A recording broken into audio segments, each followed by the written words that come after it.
Baik,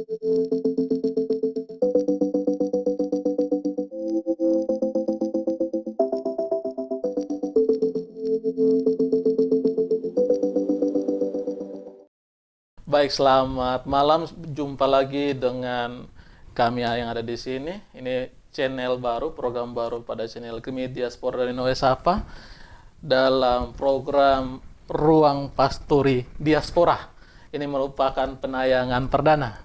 Dan sukacita malam hari ini hadir bersama kita seorang akademisi, tapi juga pelayan dalam gereja, Bapak Yefta Sanam SEMM. Beliau adalah jabatan sekarang dalam gereja Bendahara Klasis Kota Kupang Timur. Selain itu beliau juga merupakan penatua di Jemaat Diaspora Indonesia Sapa. Untuk keseharian tugasnya beliau adalah seorang akademisi, dosen di Politeknik Negeri Kupang. Bapak bisa menyapa Bapak Ibu sekalian, silakan. Selamat malam Bapak Ibu, saudara-saudara sekalian. Senang sekali bisa jumpa dalam acara yang sangat berbahagia ini. Baik, pada malam hari ini kita hadir di sini, kita akan membahas satu topik yang lumayan hangat, yang menjadi, ya kalau kita bilang, pergumulan dari setiap jemaat. Kita tahu bersama sudah beberapa bulan ini Indonesia, termasuk Kota Kupang, di jemaat kita mengalami situasi yang sangat kita resahkan. COVID-19 ini sangat meresahkan. Dan pada malam hari ini kebetulan hadir di sini di Ruang Pasturi Diaspora ini Bapak Yefta sebagai Bendahara Klasis maupun sebagai seorang akademisi di bidang ekonomi. Mungkin pertanyaan pertama yang akan saya mau minta, mungkin bisa kasih pendapat dari Bapak. Kira-kira peran gereja apa untuk gereja bisa hadir dalam permasalahan yang sementara terjadi COVID-19 ini? Mungkin Bapak bisa kasih kita pikiran-pikiran cerdasnya Bapak.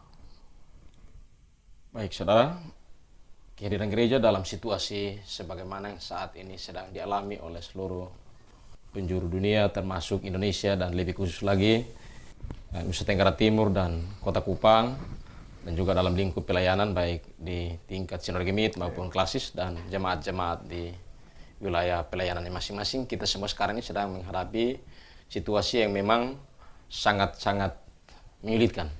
Karena sesuatu yang terjadi saat ini di luar daripada dugaan kita sebagai manusia.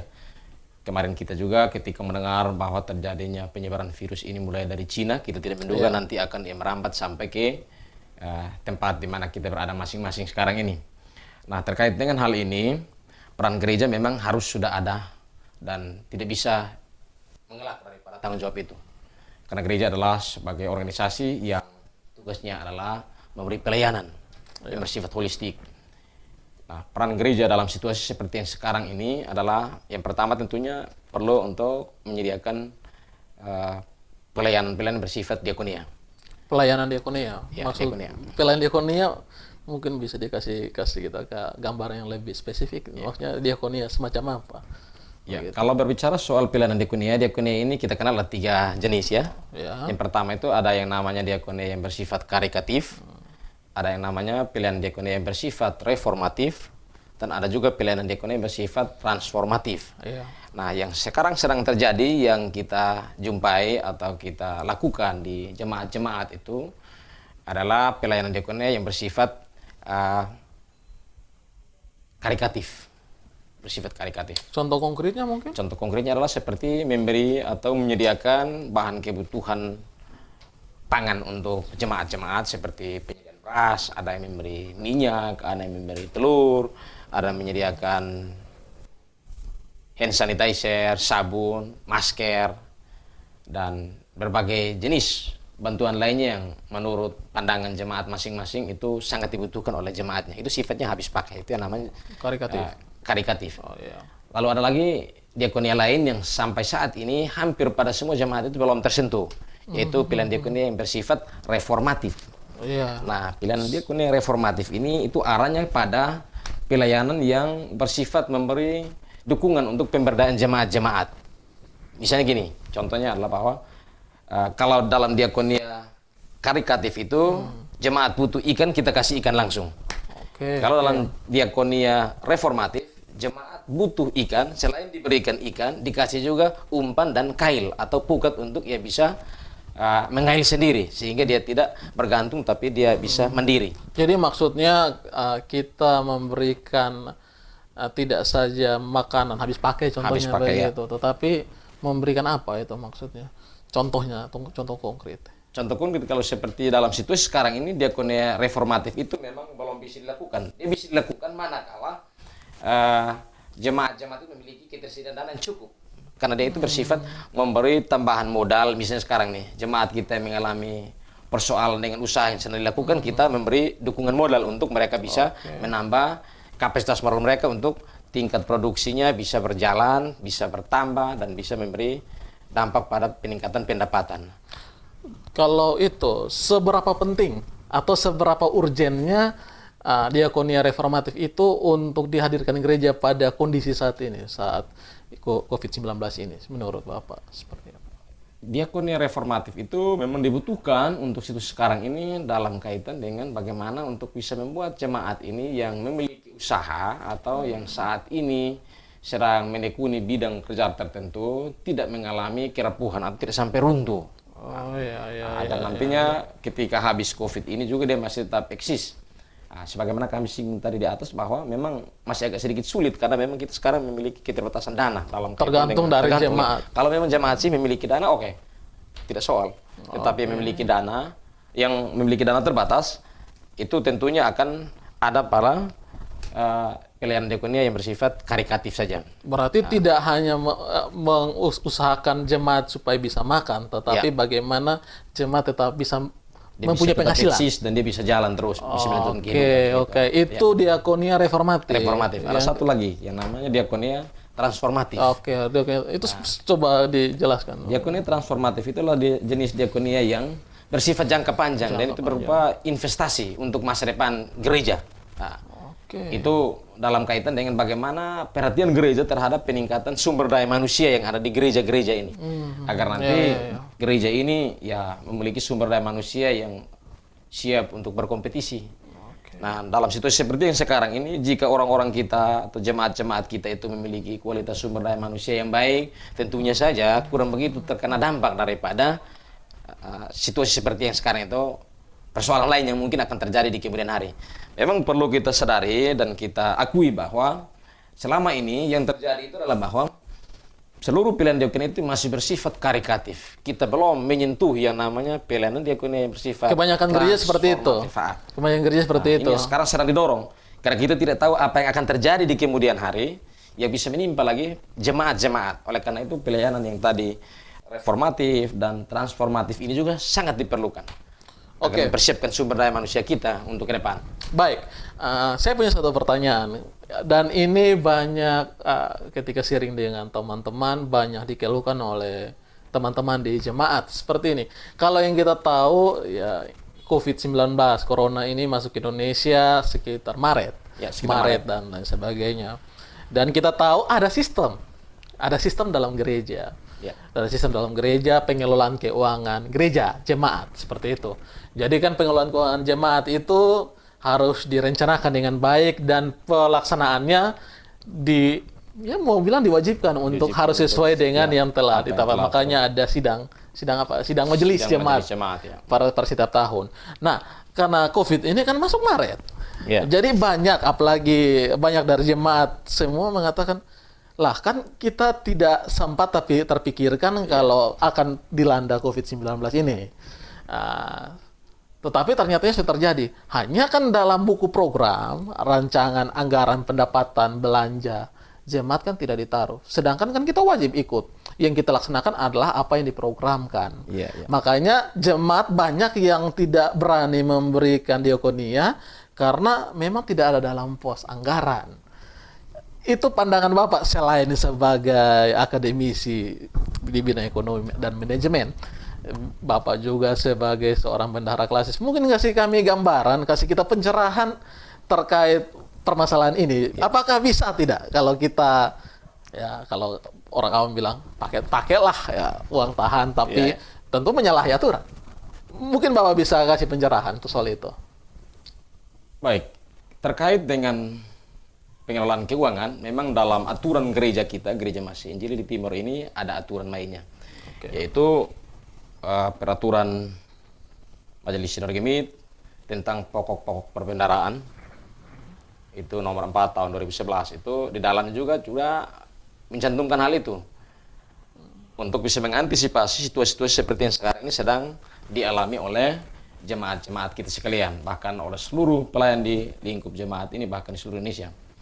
Nah, terkait dengan soal penetapan anggaran yang saat itu tidak mengantisipasi situasi seperti yang sekarang sedang terjadi ini, memang itu merupakan sesuatu yang wajar lah. Wajar. Karena memang pada saat membuat anggaran, tidak satu pun yang menduga nanti terjadi hal seperti ini. Benar, ini kan itu yang merupakan terjadi. sesuatu yang istilahnya uncontrollable factor ya. Faktor luar kendali kita. Sehingga memang bagaimanapun ya sekarang ini dalam situasi seperti ini gereja tidak bisa mundur, tidak bisa melarikan diri dari tanggung jawab. Harus maju. Karena gereja sebagai satu benteng untuk mengamankan jemaatnya. Dan memang kalau kita melihat banyak jemaat saat ini sedang mengalami hal seperti itu. Di mana ketersediaan anggaran untuk pelayanan diakonia atau mengantisipasi hal-hal yang terjadi seperti yang saat ini sifatnya darurat itu tidak diadakan. Dan banyak sekali juga yang mengalami kesulitan untuk memberikan pelayanan diakonia. Nah, ini tentunya bukan karena soal mereka tidak punya dana saja, tapi banyak yang belum paham tentang aturan mainnya. Mainnya. Nah, dalam aturan kita itu ada dua sistem yang berlaku di sana. Satu, ada namanya pergeseran anggaran, ada namanya perubahan anggaran. Bedanya apa itu? Pergeseran anggaran itu merupakan suatu cara untuk merubah anggaran untuk pos itu saja. Misalnya untuk diakonia, di dalam diakonia itu kan pasti dibagi untuk beberapa kelompok diakonia. Nah, tapi yang sifatnya seperti sekarang, yang dibutuhkan sangat oleh jemaat itu adalah pelayanan untuk kebutuhan pangan, maka yang untuk pelayanan-pelayanan lain, misalnya tadi yang diberikan untuk peningkatan sumber daya manusia tadi, diakonia untuk itu digeser untuk diakonia karitatif. Nah, jadi pergeseran dari pokok atau mata anggaran itu yang dalam satu kelompok, digeser untuk memenuhi kebutuhan yang sifatnya mendesak tanpa merubah total anggaran itu secara keseluruhan. Jadi dia pakai hanya pos anggaran untuk itu, tapi digeser sedikit untuk memenuhi kebutuhan yang sifatnya lebih mendesak atau lebih urgent. Yang kedua, ada namanya perubahan anggaran. Nah, ini kan sering terjadi. Negara pun saat ini sedang melakukan ini. Refocusing anggaran dan recovery itu ya. Sekarang di realokasi. Nah, untuk dua sistem ini sedang terjadi juga dalam gereja mestinya untuk mengantisipasi atau mengatasi hal yang saat ini sedang menimpa jemaat kita, yaitu adanya perubahan anggaran atau realokasi. Nah, itu ada ketentuannya. Nah, ketentuan untuk perubahan anggaran itu adalah perubahan anggaran harus dilakukan 6 bulan atau minimal 3 bulan sebelum tahun anggaran berakhir. Nah, ketika perubahan anggaran itu terjadi, maka pasti saja perubahan itu akan terjadi untuk seluruh komponen yang ada dalam satu RAPBJ atau RAPBK atau RAPBMS itu akan dilakukan perubahan secara menyeluruh. Nah, itu terkait dengan penambahan pos, pengurangan jumlah atau penambahan jumlah anggaran secara keseluruhan. Itu yang namanya perubahan anggaran. Itu di dalam aturan kita memang ada. Nah, hanya beberapa teman yang ada di lingkup pilihan masing-masing belum begitu memahami hal ini, sehingga terkesan ada yang kadang ya tidak mau untuk melakukan perubahan anggaran di tengah jalan. Sesungguhnya ada ruang untuk hal itu bisa dilakukan. Nah, menyangkut pergeseran, saya tambahkan sedikit. Pergeseran itu, keputusannya itu ada pada rapat majelis harian. Pergeseran itu cukup rapat majelis harian. Oh, itu majelis harian bisa saja menggeser anggaran. Untuk menggeser anggaran itu bisa. Itu terjadi hanya bisa dilakukan oleh majelis harian. Itu bisa. Kalau itu perubahan anggaran? Kalau perubahan anggaran itu dilakukan dengan melibatkan seluruh majelis jemaat. Nah, seluruh majelis jemaat dan BPP atau UPP yang ada dalam jemaat masing-masing. Itu dilakukan untuk merubah anggaran. Dan berarti itu terjadi. Syaratnya gitu.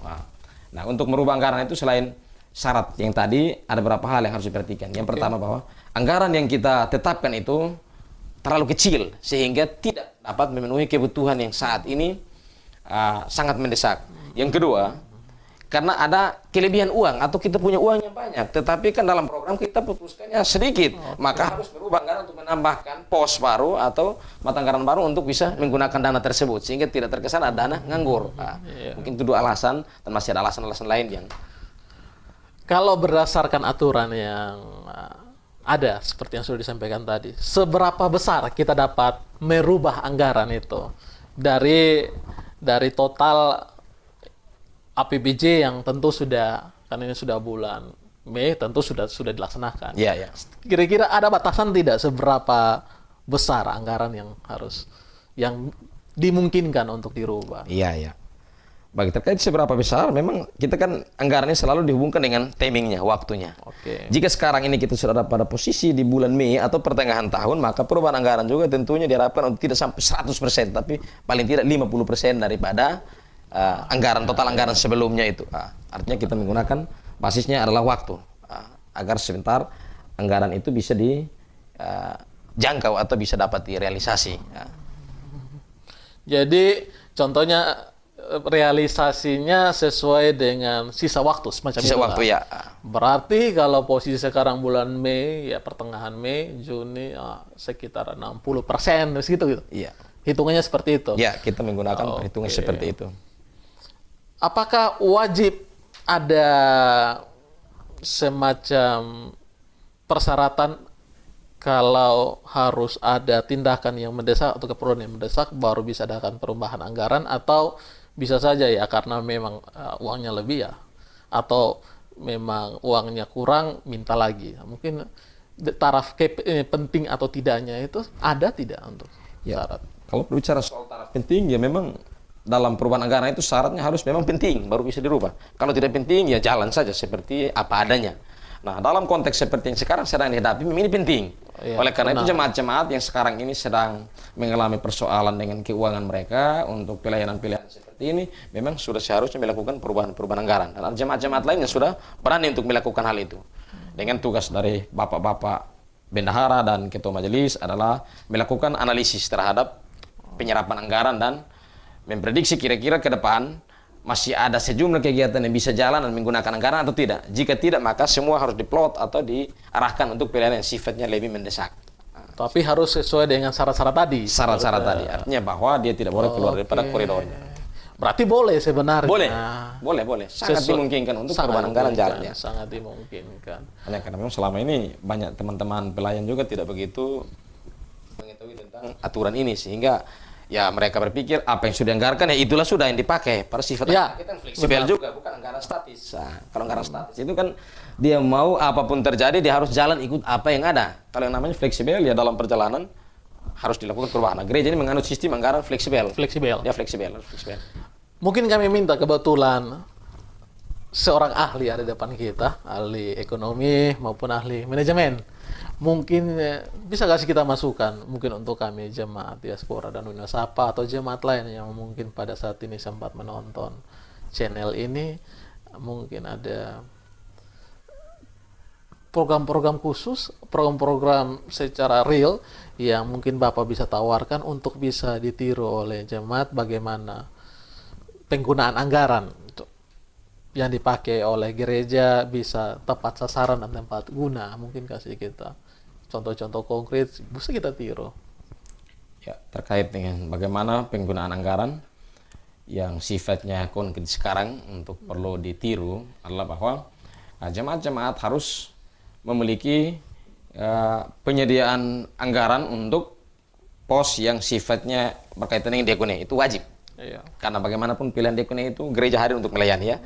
Dan artinya bahwa dalam anggaran apapun dia harus ada anggaran untuk diakonia. Yang kedua, gereja-gereja ini juga harus menyediakan dana-dana yang sifatnya itu untuk mengantisipasi kebutuhan-kebutuhan sifatnya emergensi atau datanya insidental atau kebetulan-kebetulan. Nah, selama ini banyak gereja juga yang tidak menyediakan dana khusus untuk hal itu. Benar. Tidak ada penyediaan dana cadangan. Nah, ini yang sekarang menjadi kesulitan. Jadi ketika menghadapi situasi seperti ini, mereka kelemahan bagaimana untuk bisa mengambil dana sehingga bisa menjawab kebutuhan yang sifatnya mendesak. Nah, ini yang sekarang ini sedang dihadapi oleh banyak jemaat adalah itu. Nah, mereka tidak punya dana cadangan. Padahal dalam aturan GEMIT itu ada.